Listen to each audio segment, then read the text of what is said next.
అనగనగా రామాపురం అనే ఒక ఊరు ఉండేది. ఆ ఊరిలో ప్రజలందరూ వ్యవసాయం చేస్తూ సాదాసీదా జీవితాన్ని గడిపేవారు. అదే ఊరిలో కమలమ్మ అనే 60 ఏళ్ల పైబడిన ముసలావిడ కుటుంబం నివాసముండేది. ఆవిడకి ఒక కొడుకు కోడలు ఉండేవారు. అలా రోజులు గడుస్తూ ఉంటాయి. ఒకరోజు ముసలావిడ కొడుకు సుబ్బయ్య వాళ్ళావిడ వెంకమ్మ ఇలా మాట్లాడుకుంటూ ఉంటారు. అయ్యా, ప్రతిరోజు మీ అమ్మతో వేగలేక చేస్తున్నాను.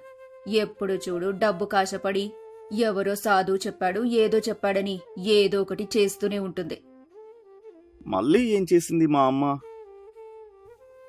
అని కాస్త నీరసంగా అడుగుతాడు. అదేనయ్యా, ఎవరో సాధువు మన వెనక గుమ్మం ద్వారం తీసేయమన్నారంట. అది తీసేస్తే మనింట్లో డబ్బే డబ్బు అని చెప్పారంట. అందుకే పొద్దున్నే పనివాళ్లతో మాట్లాడ్డానికి ఊర్లోకి వెళ్ళింది అని చెప్పి అక్కడ్నుంచి వెళ్ళిపోతుంది. ఇంతలో కమలమ్మ బయటి నుంచి లోపలికొస్తుంది. అప్పుడు సుబ్బయ్య తల్లితో ఇలా అంటాడు. ఏంటమ్మా, వెంకమ్మ చెప్పింది నిజమేనా? ఎవరో సాధువు చెప్పాడని మన వెనక ద్వారం తీసేస్తానని పని వాళ్ళని మాట్లాడడానికి వెళ్ళావట? అవునురా సుబ్బయ్య, మన ఇంట్లో మొత్తం 3 ద్వారాలున్నాయట. అందుకే మన ఇంటికి లక్ష్మీదేవి రావడానికి ఆలోచిస్తుందంట. ఆ ఉన్న ఒక్క ద్వారం తీసేస్తే మన ఇంట్లోకి లక్ష్మీదేవి పరుగున వచ్చేస్తుందంట. అందుకే ఆ ద్వారాన్ని ఈరోజే పనివాళ్లని పెట్టి తీయించేస్తున్నా. అమ్మా, నీకు గాని పిచ్చి పట్టిందా ఏంటి? ఏంటి ఈ మూఢనమ్మకాలు? ద్వారం తీస్తే డబ్బులు రావడమేంటి? ఎవరికైనా కష్టపడితే డబ్బు వస్తుంది, కాని ద్వారాలు తలుపులు తీసేస్తే డబ్బులు రావు. ఈ చాదస్తంతో మమ్మల్ని చంపేస్తున్నావు. ఓరై పిచ్చి ఎదవ, పిచ్చి పట్టింది నాకు కాదురా, నీకు నీ పెళ్ళానికి. ఒక్క ద్వారం తీసేస్తే లక్ష్మీదేవి మన ఇంటికి పరుగున వచ్చి కూర్చుంటుందని ఆ స్వామీజీ చెప్పాడు. ఆ ద్వారం తీసేస్తే మనింట్లో డబ్బే డబ్బు. లక్ష్మీదేవి నిత్యం మనింట్లోనే తాండవిస్తుంటుంది. అమ్మా, ఇది నాన్న కష్టార్జితంతో కట్టిన ఇల్లు. నువ్వు దీనిని ఎవరో సాధువు చెప్పాడని ఒక్కొక్కటి తీసేస్తే అది అంతా నాన్న పైనుంచి చూసి చాలా బాధపడతాడమ్మా. అలాగే నువ్వు ఒక్కొక్కటి తీసుకుంటూ పోతే నాన్న జ్ఞాపకాలే మనకు లేకుండా పోతాయి. ఇక మరి నీ ఇష్టం. ఒరే సుబ్బయ్య, ఆ సాధువు చెప్పినట్టు లక్ష్మీదేవి మనింటికొస్తే ఈ ఇల్లు గూల్చేసి చాలా పెద్ద బంగ్లానే కట్టిస్తాన్రా. అక్కడ మీ నాన్న ఫోటో పెద్దగా కట్టించి ఆ బంగ్లాలో ఎదురు పెడదాం. సరే అమ్మా, నీ ఇష్టం. నువ్వు ఎంత చెప్పినా నా మాట వినవు. అయినా నీకు ఈ మధ్యన చాదస్తం మూఢనమ్మకాలు బాగా పెరిగిపోయాయి. సరేలే, నేను అలా పొలం దాకా వెళ్ళొస్తాను అని చెప్పి అక్కడ్నుంచి వెళ్ళిపోతాడు. కమలమ్మ కూడా వెళ్ళిపోతుంది. అలా కమలమ్మ సాధువు చెప్పినట్టు వెనుక ద్వారం పనివాళ్లని పెట్టి తీయిస్తుంది. రోజులు గడిచిపోతూ ఉంటాయి. అయినా సరే కమలమ్మ ఇంట్లో సాధువు చెప్పినట్టుగా డబ్బుల వర్షమేమీ కురవలేదు. అలా ఒకరోజు కమలమ్మ సాధువు దగ్గరికి వెళ్లి ఇలా అంటుంది. స్వామీజీ గారు, దండాలయ్యా, మీరు చెప్పినట్టుగానే నేను వెనక ద్వారాన్ని మా ఇంట్లో తీయించేశాను. అయినా సరే మీరు చెప్పినట్టుగా కొంచెం డబ్బులు కూడా ఏ రూపంలోనూ మా ఇంట్లోకి రాలేదు అని కాస్త బాధపడుతూ ఉంటుంది. అప్పుడు ఆ స్వామీజీ కమలమ్మని ఓదారుస్తూ ఇలా అంటాడు. చూడు కమలమ్మ, నువ్వు వెనక ద్వారం తీసేశావు నిజమే. కాని లక్ష్మీదేవి నీ ఇంటికి రావడానికి సిద్ధమయ్యే లోపే నీ ఇంటి ఈశాన్యం మూల కాస్త బరువు ఎక్కువగా ఉంది. కావున అక్కడ మట్టి తీసి కాస్త గుమ్మంని తవ్వాలి. అలా చేస్తే నీ ఇంట్లోకి లక్ష్మీదేవి వచ్చేస్తుంది.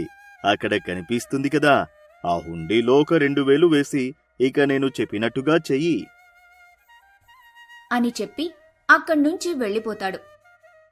అలా రోజులు గడిచిపోతూ ఉంటాయి. కమలమ్మ ఆ సాధువు చెప్పినట్టుగానే తనింట్లో ఈశాన్యం వైపు ఒక పెద్ద గుంత తవ్విస్తుంది. అలా తవ్వించటం వల్ల కమలమ్మ కొడుకు కోడలు ఇద్దరూ కమలమ్మని చాలా రకాలుగా తిట్టుకుంటారు. అయినా సరే కమలమ్మ అవేవీ పెద్దగా పట్టించుకోదు. అలా చేయటం వల్ల లక్ష్మీదేవి ఇంట్లోకి వస్తుందని వారితో వితండవాదన చేసేది. అలా రోజులు గడిచిపోతూ ఉంటాయి. అయినా సరే కమలమ్మ ఇంట్లో డబ్బుకి ఎప్పుడూ లోటుగానే ఉండేది. ఇలా ఉండగా ఒకరోజు మరలా కమలమ్మ సాధువు దగ్గరికి వెళ్లి ఇలా అంటుంది. చూడండి స్వామీజీ, మీరు చెప్పినట్టుగానే నా ఇంట్లో ద్వారం తీసేశాను, ఈశాన్యంలో గుంత కూడా తవ్వించాను. అయినా సరే ఏ ప్రయోజనం లేకుండా పోయింది. తిరిగి మరల వీటన్నింటికి నాకే ఎక్కువగా డబ్బులు ఖర్చయ్యాయి. కాని లక్ష్మీదేవి మాత్రం నా ఇంట్లోకి రావటం లేదు అని విచారిస్తూ ఉంటుంది. అప్పుడు స్వామీజీ కమలమ్మ నుంచి ఎలా తప్పించుకోవాలని ఆలోచించి కాసేపు ధ్యానంలోకి వెళ్ళినట్టు నటించి ఇలా అంటాడు. చూడు కమలమ్మ, నీ దగ్గరికి మీ ఇంట్లోకి లక్ష్మీదేవి రావడానికి వేచి కూర్చుంది. కాని లక్ష్మీదేవి కూడా ఒక సందేహంలో ఉంది. అదేంటంటే అని కాస్త తడబడుతూ ఉంటాడు. అప్పుడు కమలమ్మ అది చూసి ఇలా అంటుంది. చెప్పండి స్వామి, మీరు ఏ విషయమో నాకు చెప్పడానికి సందేహపడుతున్నారు, అదేంటో చెప్పండి అని కాస్త వినయంగా అడుగుతుంది. అప్పుడు స్వామీజీ మరలా నటిస్తూ ఇలా అంటాడు. వద్దులే కమలమ్మ, ఇప్పటికే నువ్వు నా మాటలు నమ్మి లక్ష్మీదేవి నీ ఇంటికి వస్తుంది అని ఆశపడి చాలా ప్రయత్నాలు చేశావు. కాని ఈ చివరి అవకాశం నువ్వు గాని సద్వినియోగం చేసుకుంటే ఈసారి లక్ష్మీదేవి నీ ఇంటికి రావడాన్ని ఎవరూ ఆపలేరు అని కమలమ్మకి కాస్త డబ్బు ఆశ చూపి ఆలోచించుకునేటట్టు చేస్తాడు. అప్పుడు డబ్బు మీద అత్యాశతో ఉన్న కమలమ్మ ఇలా అంటుంది. చెప్పు స్వామి, అదేంటో చెప్పండి. ఇదే ఆఖరిసారి అని కూడా అంటున్నారు కదా. ఈసారి లక్ష్మీదేవి నా ఇంటికి నడుచుకొని వస్తుందంటున్నారు కదా. అదేంటో నాకు తొందరగా సెలవియ్యండి. వెంటనే ఆ పని చేస్తాను.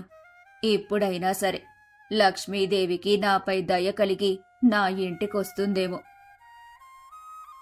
మరి ఏం లేదు కమలమ్మ, ఇది కాస్త డబ్బుతో కూడుకున్న పని. ఇంతవరకు నువ్వు వేలల్లో ఖర్చు పెట్టావు. ఈ పని నీకు లక్షలతో కూడుకున్న పని. నువ్వు కేవలం 1,00,000 రూపాయలు ఖర్చు పెడితే లక్ష్మీదేవి నీకు కోట్లు ఇస్తుంది అని కమలమ్మకి డబ్బుపై ఆశ కలిగేటట్టు చేస్తాడు. అప్పుడు అత్యాశతో ఉన్న కమలమ్మ ఇలా అంటుంది. చెప్పండి స్వామి, లక్ష్మీదేవి నాకు కోట్లు ఇస్తుందంటే 1,00,000 రూపాయలు ఖర్చు పెట్టడం నాకో పెద్ద లెక్క అని డబ్బుపై ఆశగా మాట్లాడుతుంది.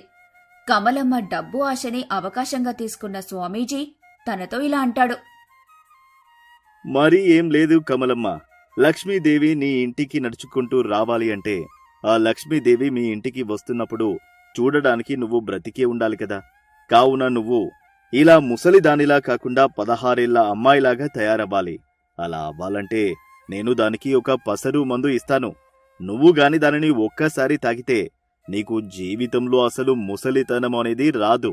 అలా అయితే నీ ఇంటికి లక్ష్మీదేవి డబ్బుల రూపంలో వచ్చినప్పుడు దాన్ని నువ్వు కల్లారా చూడవచ్చు. అలాగే నువ్వు ఎప్పుడూ ఆ డబ్బును ఖర్చు పెట్టుకోవచ్చు. ఎందుకంటే నీకు అసలు ముసలితనమే రాదు కాబట్టి నీకు మరణమే ఉండదు. ఎప్పుడూ 16 సంవత్సరాల పిల్లలాగా చలాకీగా డబ్బులు ఖర్చు పెడుతూ హాయిగా ఆనందంగా ఉంటావు అని కమలమ్మకి తన మాయమాటలతో మభ్యపెడతాడు.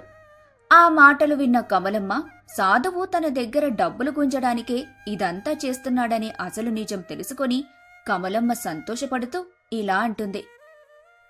అవును స్వామి, మీరు చెప్పింది నిజమే. నా ఇంటికి లక్ష్మీదేవి డబ్బులు వస్తే అనుభవించడానికి నేను బతికే ఉండాలిగా. కాబట్టి మీరు చెప్పినట్టుగానే ఆ పసరు మందు తాగుతాను. దానికి ఎంత డబ్బు ఖర్చైనా పర్వాలేదు. వెంటనే నాకు ఆ మందు కావాలి. అలాగే కమలమ్మ, నేను ఒక 2 రోజుల్లో ఆ మందు తయారు చేస్తాను. కాని నువ్వు మాత్రం ఒక 1,00,000 రూపాయలు తీసుకుని రావాలి. ఆ మందుకి కావలసిన సామాగ్రి అంతా హిమాలయ పర్వతాల నుంచి తీసుకురావాలి. దానికి చాలా డబ్బులు ఖర్చు అవుతాయి. అలాగే స్వామి, ఏదో ఒకలాగా మీరు అడిగిన 1,00,000 రూపాయలు సర్దుబాటు చేసుకొని తీసుకొని వస్తాను అని చెప్పి అక్కడ్నుంచి వెళ్ళిపోతుంది. స్వామీజీ కూడా వెళ్ళిపోతాడు. అలా రోజులు గడిచిపోతూ ఉంటాయి. కమలమ్మ ఇంట్లో ఉన్న బంగారం అమ్మి స్వామీజీ అడిగిన 1,00,000 రూపాయలు సిద్ధం చేసుకుని స్వామీజీ దగ్గరికి వెళ్ళి ఇలా అంటుంది. ఇదిగోండి స్వామి, మీరు అడిగిన 1,00,000 రూపాయలు. ఈ 1,00,000 రూపాయల కోసం నేను చాలా ఇబ్బంది పడ్డాను. నా కొడుక్కి కోడలికి తెలీను కూడా తెలీదు ఇవి తీసుకొచ్చినట్టు. వాళ్లకు గాని తెలిస్తే నన్ను తిట్టిన తిట్టు తిట్టకుండా తిడతారు అని కాస్త భయపడుతూ స్వామీజీకి ఆ డబ్బులిస్తుంది. అప్పుడు స్వామీజీ ఆ డబ్బులు తీసుకుని చిన్న డబ్బాలో ఒక పసరుమందు కమలమ్మకిస్తాడు. అప్పుడు కమలమ్మ ఆ పసరుమందు తీసుకుని స్వామీజీతో ఇలా అంటుంది. స్వామి, మీరు చెప్పినట్టుగానే లక్ష్మీదేవి నా ఇంట్లోకొస్తుంది కదా, అలాగే ఈ పసరుమందు తాగితే నేను పడుచు పిల్లలాగా అయిపోతాను కదా. ఇక నా ఇంట్లోకి లక్ష్మీదేవి డబ్బుల రూపంలో వస్తే నేను దాన్ని కళ్ళారా ఎప్పుడూ చూసుకొని హాయిగా ఉండగలుగుతాను కదా అని తనలో ఉన్న సందేహాలన్నింటినీ బయటపెడుతుంది. అప్పుడు స్వామీజీ తన తెలివితేటలతో ఇలా అంటాడు.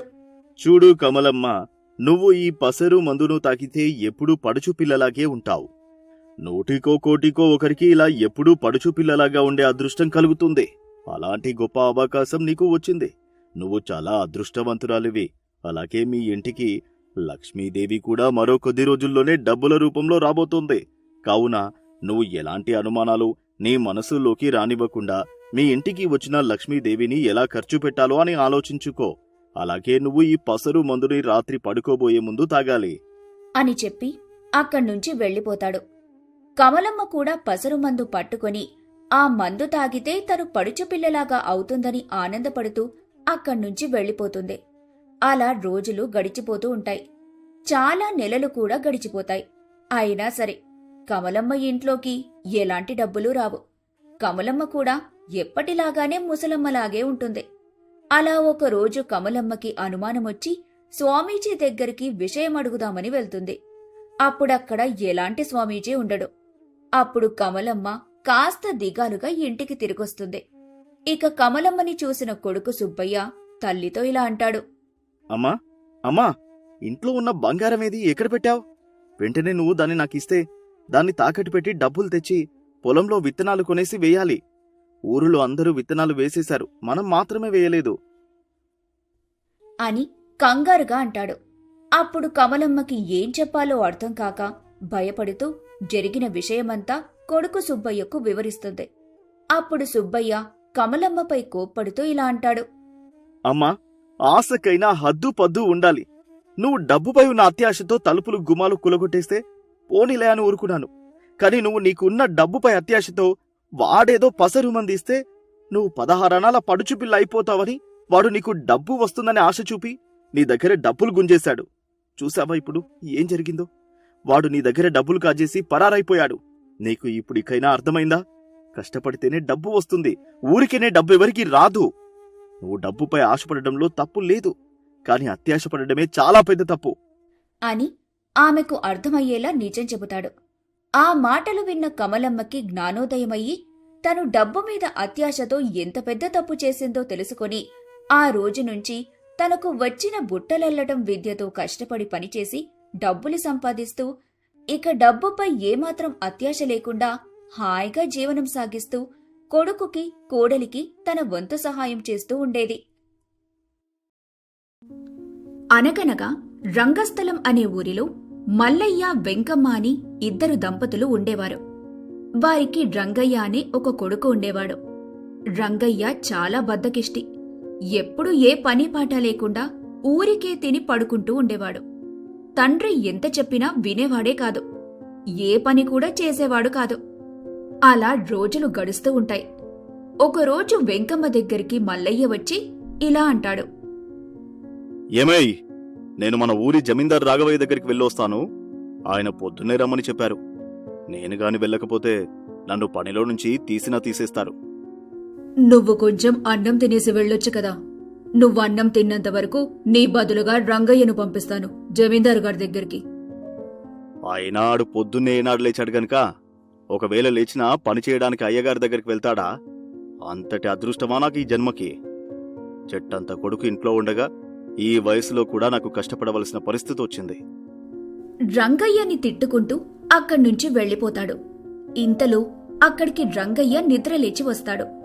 వెంకమ్మ వెంటనే కోపంతో రంగయ్యతో ఇలా అంటుంది. ఒరేయ్ రంగా, మీ నాన్న నీ వల్ల ఎంత బాధపడుతున్నాడో తెలుసా నీకు? ఊర్లో నీ వయసున్న కుర్రవాళ్లందరూ పనిచేస్తూ వాళ్ల తల్లిదండ్రులకి సహాయం చేస్తూ ఉన్నారు.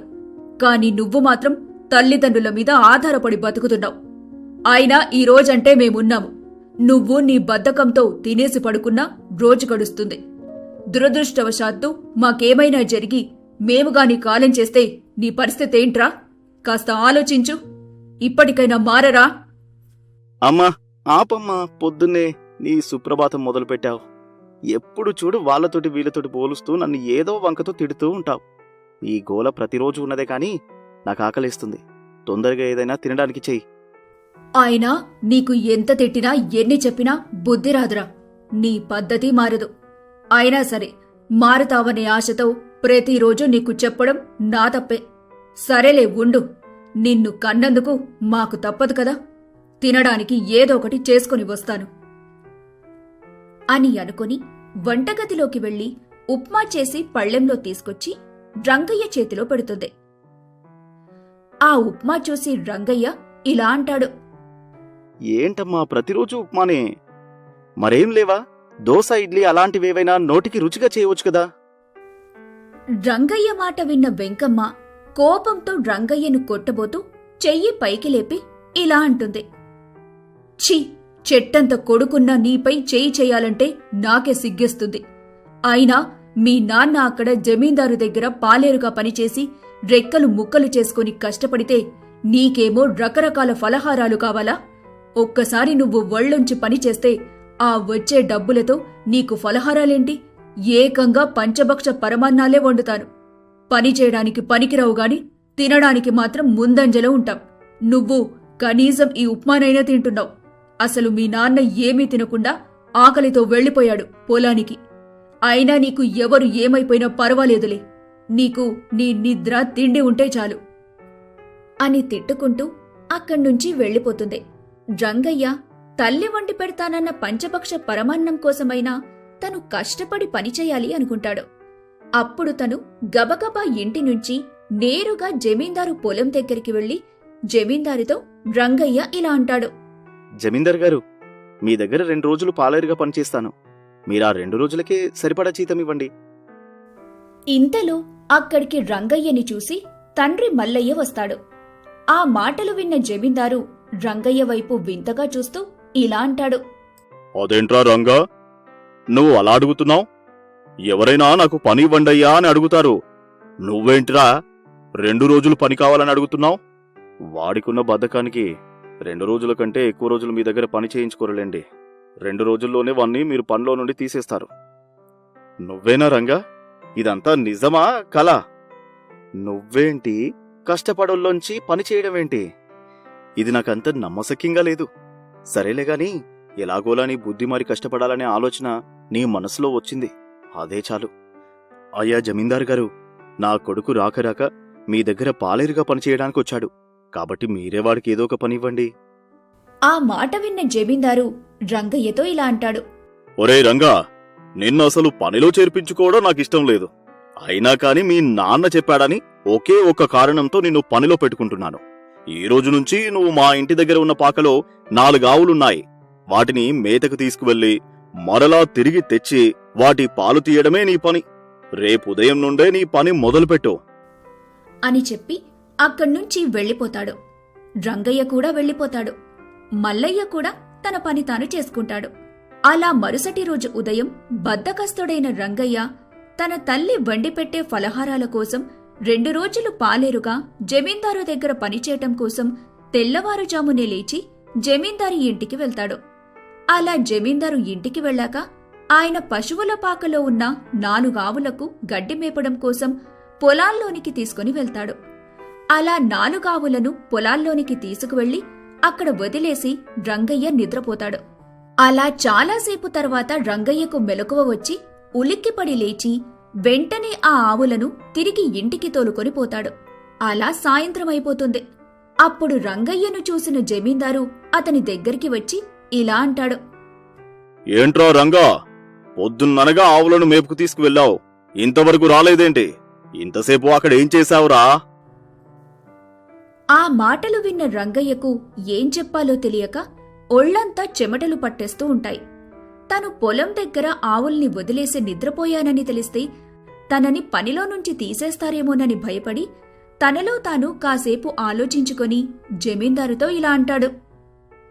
మరేం లేదయ్యా, మన ఆవులు ఎక్కువ పాలు ఇవ్వాలి అంటే వాటికి ఎక్కువగా గడ్డి మేపాలి కదా.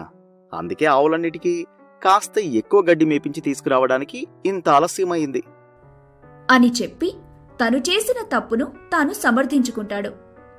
సరే సరే, చాలా మంచి పని చేశావు గాని ఆవులకి పాలు తీసే సమయం అయింది.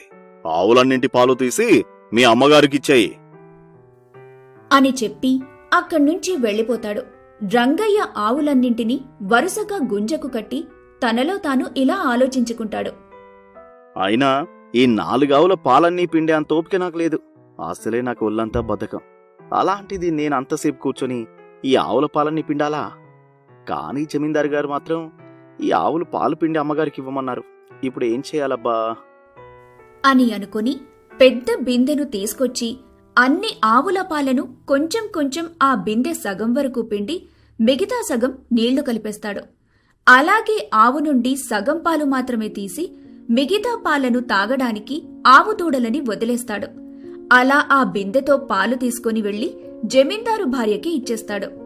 ఇంతలో అక్కడికి జమీందారు వస్తాడు. అప్పుడు జమీందారు బిందెలో పాలను చూసి రంగయ్యతో ఇలా అంటాడు. ఏంట్రా రంగా, ఈరోజు పాలెక్కువ మొత్తంలో వచ్చాయి, కాని పాలన్నీలా నీరులా ఉన్నాయేంటి? అసలు చిక్కగా లేవేంటి? ఆ మాటలు విన్న రంగయ్య తను చేసిన వెధవ పని ఎక్కడ జమీందారు గారికి తెలిసిపోతుందేమో అని భయపడుతూ ఇలా అంటాడు. ఏం లేదయ్యా, ఈరోజు పొద్దునుంచి సాయంత్రం వరకు నేను వాటిని పొలంలో గడ్డి మేయడానికి తీసుకువెళ్ళాను కదా. ఆ గడ్డి తినడం వలన వాటికి బాగా దాహం వేసుంటుంది. నేను వాటిని ఇంటికి తీసుకువచ్చిన వెంటనే ఎక్కువ నీళ్లు తాగాయి. ఆవులు తాగిన నీళ్ల వల్లే పాలిలా నీళ్లులా ఉన్నాయి. అలాగే అవి ఎక్కువ నీళ్లు తాగడం వలన మనకి కూడా ఈరోజు బిందె నిండా పాలొచ్చాయి. సరేనయ్యా, బాగా పొద్దుపోయింది, నేను ఇంటికి బయలుదేరుతాను అని చెప్పి అక్కడ్నుంచి వెళ్ళిపోతాడు. అలా 2 రోజులు గడిచిపోతూ ఉంటాయి. అయినా సరే రంగయ్య జమీందారు దగ్గర పని మాత్రం మానకుండా పనిచేస్తూ ఉంటాడు.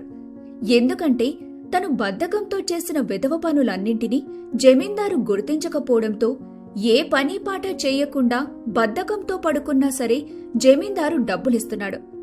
అలా ఆ రంగయ్య తన బద్ధకాన్ని వదలకుండా జమీందారు దగ్గర పనిచేస్తూ ఉంటాడు. అలా ఒకరోజు రంగయ్య ఆవులను గడ్డి మేపడం కోసం పొలానికి తీసుకుని వెళ్తాడు. అలా ప్రతిరోజులాగానే ఆ రోజు కూడా ఆవుల్ని మేతకి వదిలేసి తను హాయిగా నిద్రపోతాడు. ఇంతలో అక్కడికి ఒక పులొచ్చి ఆవుని తినేస్తుంది. అప్పుడే నిద్రలేచిన రంగయ్య అది చూసి ఆ విషయం తెలిస్తే ఎక్కడ తనని బతకనివ్వరో అని భయపడి బిక్కుబిక్కుమంటూ తన ప్రాణాలను అరచేతిలో పెట్టుకుని మిగతా 3 ఆవులను తోలుకొని జమీందారు ఇంటికి వెళ్తాడు. జమీందారుకి పొలంలో జరిగిన విషయమంతా చెబుతాడు. అప్పుడు జమీందారు ఊరందరినీ పిలిచి ఇలా చెబుతాడు. ఈ రంగయ్య బద్ధకంతో నా ఆవులని గడ్డి మేపడం కోసం వదిలివేసి వీడు హాయిగా చెట్టు కింద నిద్రపోయాడు. వీడి బద్ధకంతో నా ఆవులను కనిపెట్టుకోకుండా వదిలేయడం వల్ల పులి వచ్చి ఆవును తినేసింది. వీడు చేసిన తప్పుకు వీడికి శిక్షగా 50 కొరడా దెబ్బలు, అలాగే వీడికి ఈ ఊరిలో ఇంకెవరూ పనివ్వడానికి వీలులేదు. నా మాట కాదని ఎవరైనా వీడికి పని ఇస్తే వీడికి పని ఇచ్చిన వాళ్ళని కలిపి ఈ ఊరు నుంచి వెలివేస్తా. ఇదే నా తీర్పు అని అనుకుని అక్కడ్నుంచి వెళ్ళిపోతాడు. రంగయ్య కూడా ఇంటికి వెళ్తాడు. అలా రోజులు గడిచిపోతూ ఉంటాయి. ఒకరోజు మల్లయ్య వెంకమ్మని పిలిచి ఇలా అంటాడు. ఏమే, మన రంగయ్య జమీందారు దగ్గర పాలేరుగా పనిచేసినప్పుడు వాడి బద్ధకంతో చేసిన తప్పుల వలన ఇంకా ఆ ఊరిలో జమీందారు మాట కాదని రంగయ్యకి పనెవరివ్వరు. ఇంకా నేను పోయాక నా కొడుకు మీ ఊరిలో బతకడానికి పని దొరకక చాలా ఇబ్బంది పడతాడు అని చెబుతూ బాధపడతాడు. ఆ మాటలు విన్న వెంకమ్మ కూడా బాధపడుతూ ఉంటుంది. అలా తల్లిదండ్రులిద్దరూ రంగయ్య గురించే ప్రతిరోజు ఆలోచిస్తూ మనోవేదనకు గురై మంచాన పడతారు. తీవ్ర అనారోగ్యానికి గురవుతారు. రేపో మాపో కాలం చేస్తారనే పరిస్థితికి వచ్చేస్తారు. అలా తల్లిదండ్రులిద్దరూ మంచాన పడటం వల్ల రంగయ్యకి ఒక్క పూట తినడానికి కూడా భోజనం దొరికేది కాదు. అప్పుడు రంగయ్యకి ఇన్నాళ్లు బద్ధకంతో తన తల్లిదండ్రులను ఇబ్బంది పెట్టానని అర్థమవుతుంది. పశ్చాత్తాపంతో తన తండ్రి దగ్గరికి వెళ్లి ఇలా అంటాడు. నన్ను క్షమించు. ఇన్నాళ్ళు కష్టపడుతుంటే ఇంట్లో కూర్చొని తేరాగా తిన్నాను. అది కాకుండా మిమ్మల్ని చూసి ఆ జమీందారు నన్ను పాలేరుగా పెట్టుకున్నాడు. ఆ పని కూడా నా ఒళ్ళు బద్ధకంతో సరిగా చేయకపోవడం వలన పనిలో నుంచి తీసిందే కాకుండా ఊరిలో ఎవరూ నాకు పనివ్వకుండా చేశాడు అని బాధపడుతూ ఉంటాడు. ఇంతలో అక్కడికి రంగయ్య తల్లిదండ్రులకు బాగోలేదనే విషయం ఆ ఊరి జమీందారికి తెలిసి వారిని పరామర్శించడానికి వాళ్ల ఇంటికి వస్తాడు. అప్పుడు జమీందారుని చూసి మల్లయ్య ఇలా అంటాడు. అయ్యా జమీందార్ గారు, నా కొడుకు చేసిన పని తప్పే, నేను కాదనడం లేదు. కానీ చేసిన తప్పుకి ఇంత పెద్ద శిక్ష వేయడం సరైంది కాదు. కాబట్టి నా కొడుకు తెలుసో తెలియకో తప్పు చేశాడు. కానీ ఇప్పుడు నా కొడుకు చేసిన తప్పుకి పశ్చాత్తాపడుతున్నాడు. ఇక ముందు వాడు ఎలాంటి తప్పు చేయకుండా మీ దగ్గర జాగ్రత్తగా పనిచేస్తాడు. కాబట్టి పెద్ద మనసుతో మీరే అర్థం చేసుకుని రేపు నేను పోయాక వాడికి బతకడానికి మీరే వాడిని మరలా పనిలో చేర్పించుకోవాలి. ఇదే నా చివరి కోరిక అని చెప్పి మల్లయ్య కళ్ళు మూస్తాడు. ఆ మాటలు విన్న జమీందారు మల్లయ్య చివరి కోరిక తీర్చి తన ఆత్మకు శాంతి చేకూర్చాలని అనుకొని మళ్లీ రంగయ్యను తిరిగి తన దగ్గర పాలేరుగా నియమించుకుంటాడు.